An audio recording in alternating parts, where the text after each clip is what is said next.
Hello, we are Jennie and Laurie.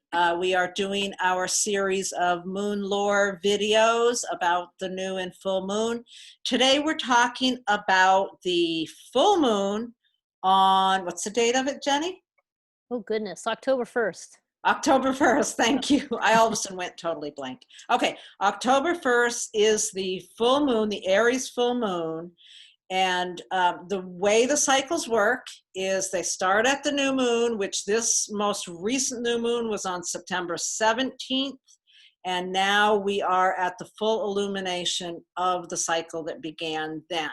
When we think about this cycle, we think that on the new moon, we plant a seed, and that was a Virgo new moon. So if you've been listening to these videos, you knew at that time to plant a seed in your house that holds Virgo that would grow until now, which is the full moon in Aries. So that's sort of the cycle. What am I missing on that, Jennie? No, that was great. Oh, There's okay. just this, that was the second part is the longer cycle. So, but I think that covers the shorter cycle. Right. And this cycle, this moon will be in Aries, and we'll talk a little bit about where that might fall in your chart. But before that, the new moon in Aries was March 24th. Yes. So this is the year-long cycle where the new moon was in Aries, and then 6 months later we'll have this full moon on October 1st. And that was a pretty significant time, March of 2020. So that was the Aries new moon. And that was right around the time that a lot of states were really putting in their stay-at-home orders. And so that seed that you planted at that time, which probably entailed, if you were listening to our videos, we were probably talking about planting a seed of courage and those kind of Aries issues. So think about that. This is the culmination of the cycle that began then, and on the quicker cycle, it's the culmination of the new moon that was on September 17th. So yeah. Now that kind of covers the phase, right? So now what we're going to do is we're going to look at the chart itself, the chart of the full moon, and think about the journey that the moon has made from the most recent new moon until now with this full moon. So here we have the Libra full moon in Eastern time zone. It happens at 5:05 p.m. on October 1st. Depending on where you live, that will change. That can change. Yeah. Well, there's all kinds of things going on in this chart. It's like, but one thing I was thinking about is back when that new cycle started on March 24th, this planet Mars was all amongst these Capricorn planets. Yes. In fact, on the day before that new moon, Mars conjuncted Pluto. Wow. So they were all together. And now we have our full moon. And what do we have? Mars squaring all of those things. So this moon is really highlighting that the cycle that has to do with, well, certainly the pandemic, but also a lot of the civil unrest and a lot of the political things that we're seeing now. So this is a reactivation of that cluster, and you see it through the lens of the moon. It's so interesting too, because the phases of the moon that we talk about, all planetary pairs do the same phases, and we look at the moon and the sun because that's the most visible one, and it's the one that we talk about. But if you think about that as Mars at that time being up here, that was the beginning of a cycle that is now at its first quarter phase. So there is, in this Mars going back and forth squaring these planets, there's a lot of actions that must be taken, which is kind of what we think of with the first quarter moon. But that's kind of getting away from the moon itself. So yeah, it's kind of unavoidable with it being an Aries. Yeah. But Yeah, so Laura, you started to talk about the journey of the moon, and what we're talking about here is that when the new moon started in Virgo on September 17th, the moon then broke away from the sun and started to journey around. And the first thing it did, would you like me to annotate, or do you want to annotate? Oh, I can do I that. know you like to do that. I do like to Great. do that. It's great. I appreciate Okay, it. so first, before we do any other annotation, let's just put in that opposition, the sun to the moon, which is there. Yep. There's the full moon. So Right. yeah, when the sun and the moon came together was in Virgo, and then the moon broke away from the sun and started heading this way. And its first contact, direct contact in a conjunction, was with Mercury in Scorpio on September 18th, the day after the new moon, right? So right away the moon had a meeting Yeah. with Mercury and picked up this real need for depth was going to happen, with the need to go into the subterranean areas a little bit and peek under some shadowy things. Intellectually, right? Yeah, it's like picking up this deep, intense understanding, conversation. Right. Wow. Okay. Yeah.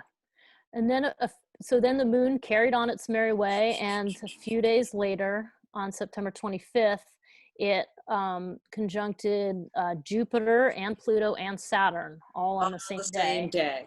Yeah. So then September 25th. That's going to be an intense day.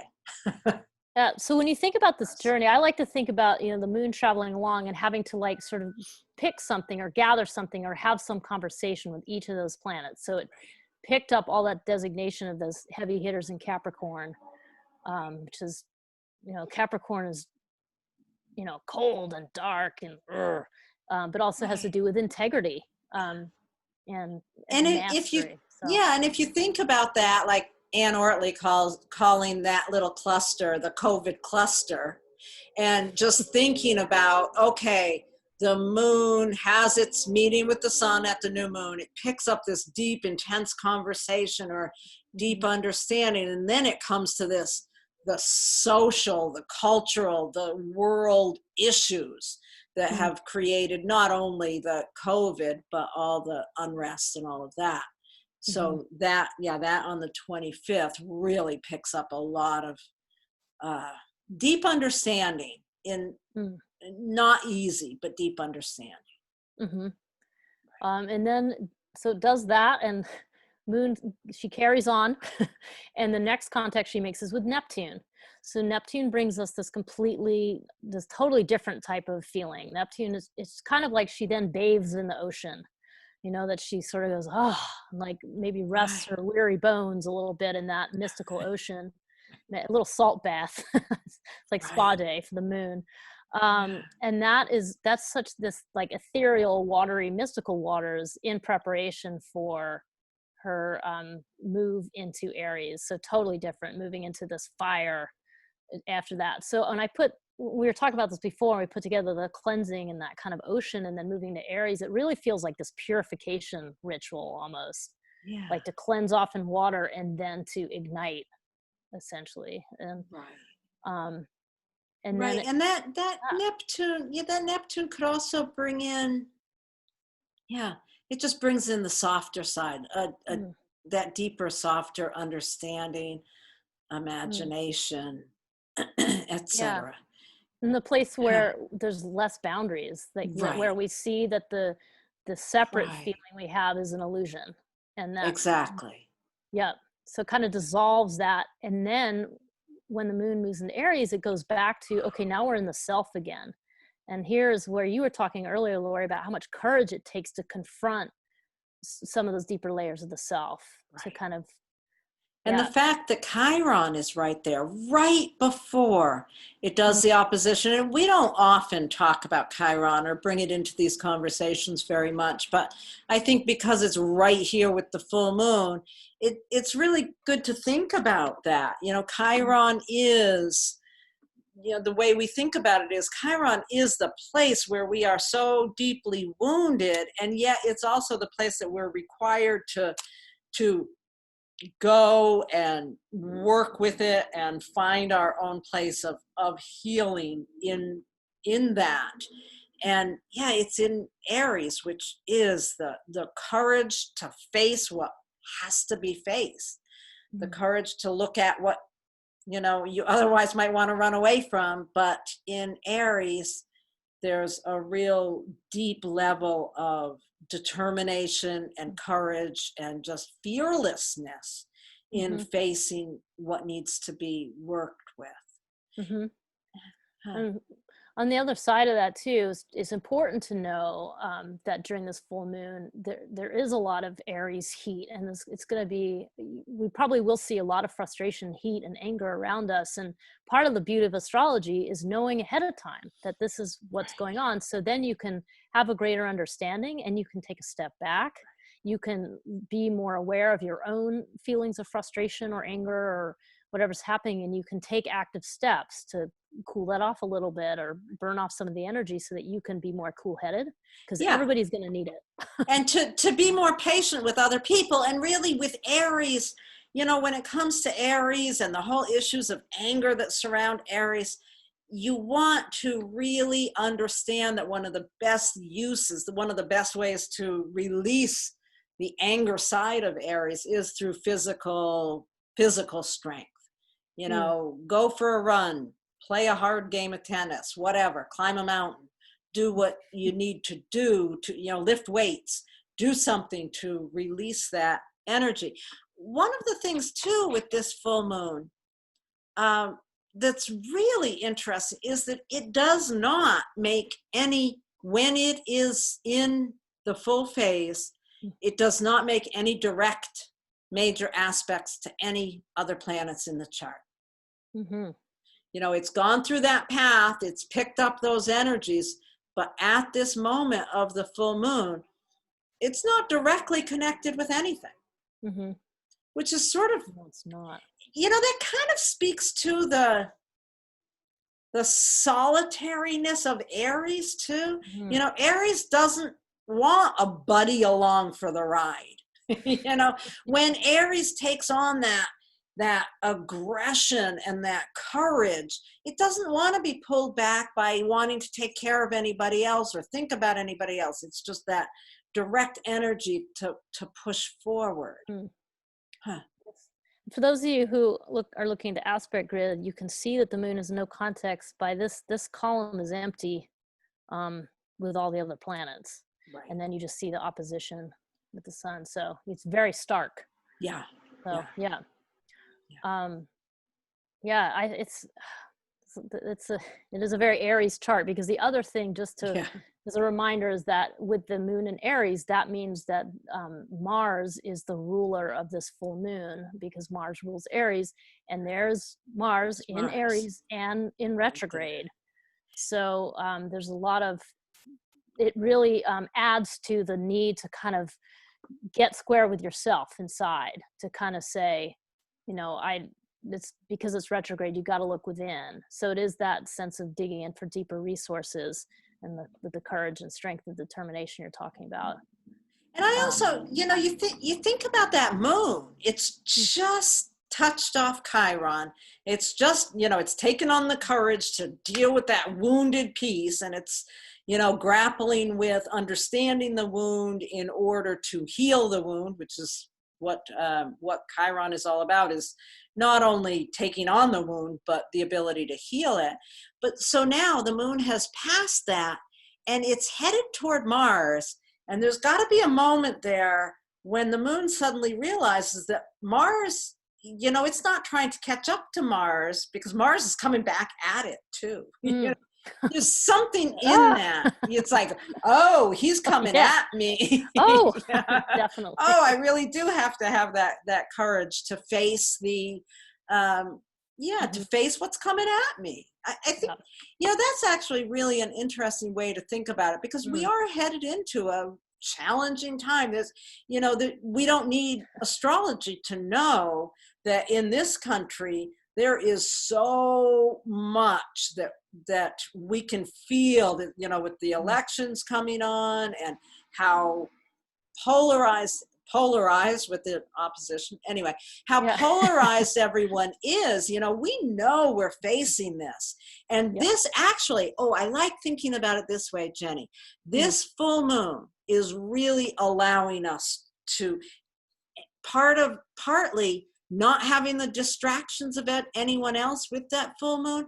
This full moon, it's just picked up that wounded and ability to heal that wound with courage and determination. It's facing off with that Mars. It's like, this is where we pick up the courage to get through this next couple of months where Mars is going to be continuing to square these planets. I think this full moon is a real gift. Yeah. That's what I think. Yeah. Yeah. I mean, I think it is what I like what you're saying. It makes a lot of sense. And I think it really does tie in with the thoughts we're having about this being sort of like a purification ritual or a cleansing time to just get square with yourself, dig in, see yourself for who you are with your resources and your courage, and get ready for these next sections. I really like that. Yeah. Yeah. We've been through this purification. Now we're able to face this wounding and take on the courage to get through this period of time. Yeah. Yeah. So big question, Laurie, where does this fall in your chart? Oh, good question. That Aries moon is, what degree is it? Okay, it's 9 degrees. So it's in my 8th house. I'll have to give that some thought. I suppose I should have before we started. Oh, that's right. She with the Aries moon. Yes, it's going to have, it'll be approaching my Aries moon in my 8th house. So, you know, actually that kind of ties in really well with some stuff that is going on in my life, and really finding the courage to address certain situations that involve other people's values, that 8th house stuff. So this really does provide the courage to face that, the purification first, and then building that courage. I love that. Where is it for you, Jenny? Well, for me, it's in the 10th house. The moon in Aries is in the 10th house, so that puts the sun down in the 4th house. So that is the axis that deals with home and family and the public. And where are you right now? And I am in California, where I grew up during these crazy fires. And as I mentioned a couple episodes ago, my family's house burned down. So I'm here helping my parents figure out what all that means. And I've been up to the piece of land that they own, and it's really, really burned. And it's completely transformed. It is completely blackened. And some of the tall trees are still standing, but some of the smaller ones are not. So it really it's a total game changer for me, for my family. So there's the power of astrology. It really is that's exactly how things are showing up for me right now. It's fascinating. Yeah. It's and it's really fascinating. A lot of fire, and I'm in the fire zone. So right. It's really interesting how all these fires have just, with that Mars in Aries retrograding back to square all those planets, you know, it's such a significant, difficult aspect. It is. And I think that in the branch of astrology, mundane astrology, that's what all us astrologers are looking at, is this Mars in Aries and squaring that and what it means. And certainly one of the meanings, especially Jupiter, Mars, but Pluto too. I mean, all of it is these massive fires that are, I mean, climate change is being sort of highlighted and shown. And it's a sad and difficult time for a lot of people. So, speaking of that, there are ways to give money and to help people out in need. So that's something to think about. But absolutely. Anyway, so think about where Aries is in your chart and in your life, and how is this impacting you, and where can you ask yourself these questions of how do I dig in and find more resources and face what I need to face inside myself, so that I'm ready to show up for myself and for my family and people around me. And, I will make sure that I post this so that it goes up before the 30th, so that, because I think it'd be really good for all of you who are listening to this to think in terms of the 30th is when the moon hits on Neptune. And that's that's such a place of, how did you word it? What did you say, Jenny? To Just a cleanse. purification, Yeah. a cleansing from all of this difficulty to kind of find that kind of a more pure, unboundaried space. Hmm. And then from there to take it into, from that cleaner space, to Yeah. bring it into this courage. I like that. Yeah. Yeah. Just seeing, I know sometimes it's hard to understand like some of these like more, I don't know, like Buddhist things or things in yoga about that separateness is an illusion. But when you have this kind of setup, I think it'll be easier to experience that or see that or kind of witness that. Yeah. Yeah. So, All right. yeah. All right. Okay, well, thank you, Jenny, and everyone can find you at, where can we find you? Hiddenpathastrology.com. Contact me. Hiddenpathastrology.com. Contact her. She would love to have an excuse to sit down and do a consultation while she's out there in California. That's right. And you can contact me at astrolore.org. So thank you, everyone, and we will be back with you for the next new moon. All right. Thank you. Thank you.